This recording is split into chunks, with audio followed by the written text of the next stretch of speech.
Umaapila si dating Energy Secretary Jericho Petilla na alisin na ang moratorium sa pagsasaayos ng coal-fired power plant sa bansa.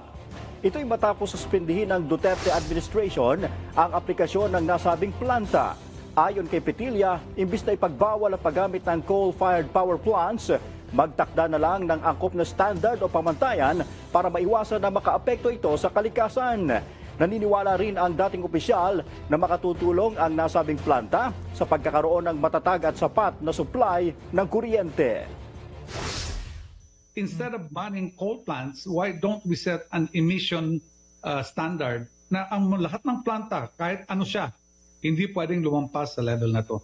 Until such time that we have alternatives, okay, I think we have to take whatever we can na resources to make sure that wala tayong brownout because the impact on the economy